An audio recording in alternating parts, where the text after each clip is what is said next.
ये वो दौर था जब अफगानिस्तान से बांग्लादेश तक अखंड भारत होता था। ये वो दौर था जब हिंदुस्तान की जनसंख्या महज 16 करोड़ थी। कहते हैं उस वक्त हिंदुस्तान में 10% से कम पुरुष पढ़े लिखे थे और महिलाओं में पढ़े लिखों की संख्या तो 1% से। भले ही इस वक्त भारत पूरी दुनिया का सबसे अधिक जनसंख्या वाला देश बनने वाला है। आज के वक्त में भारत की आबादी जहां 130 करोड़ से ज्यादा की हो चुकी है, वह 1800 ईस्वी में भारत की आबादी महज 16 करोड़ थी। अब आप अंदाजा लगा सकते हैं कि पाकिस्तान, बांग्लादेश जैसे देशों को मिलाकर भी उस वक्त हमारे देश में सिर्फ 16 करोड़ लोग रहते थे। और आज भारत के कई हिस्से कटने के बावजूद भी जो जगह बची है उसमें 130 करोड़ से ज्यादा लोग रहते हैं। ये वो वक्त था जब हमारे देश में शहरों की संख्या बहुत कम थी। यही वजह कि भारत देश को हमेशा से ही भारत के गांव रिप्रेजेंट करते आए हैं, इसलिए भारत को गांव का देश भी कहते हैं। बात अगर शहरों में रहने वाले लोगों की जाए तो उस वक्त शहर में जो भी लोग रहते थे वो अंग्रेजों द्वारा बनाए गए मिलों में काम करते थे। उनसे बहुत कम पैसों पर बहुत ज्यादा काम करवाया जाता था।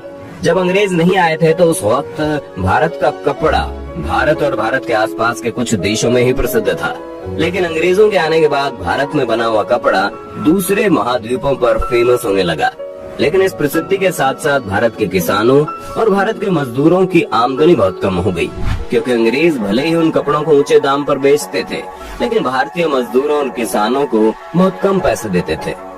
उस वक्त हमारे किसान सारा दिन खेती बाड़ी और पशुपालन करते थे और शाम को अपने घरों में आकर भजन कीर्तन और सत्संग किया करते थे।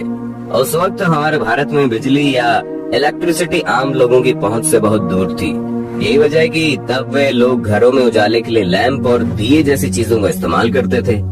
इस दौर की सबसे बुरी बात यह है कि इस दौर में जातिवाद बहुत अधिक हुआ करता था। कुम्हार और साफ सफाई करने वाले लोगों को समाज में बहुत नीची जाति का माना जाता था।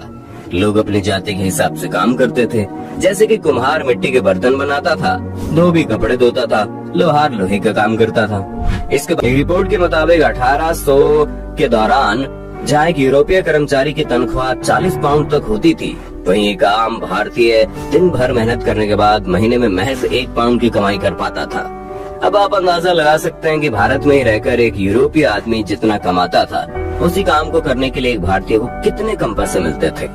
वहीं अगर भारत में रहने वाले किसानों की कमाई की बात करें तो अक्सर उन लोगों को बाढ़ और सूखे का सामना करना पड़ता था। खैर, ये समस्या आज के वक्त में भी भारतीय किसानों के साथ बनी रहती है और भविष्य में भी बनी रहेगी। लेकिन उस वक्त बात अगर उस वक्त भारत में रहने वाले लोगों के पढ़ाई लिखाई की करें तो आपको जानकर हैरानी होगी कि उस वक्त भारत में पढ़े लिखे लोगों की संख्या बहुत ही कम थी।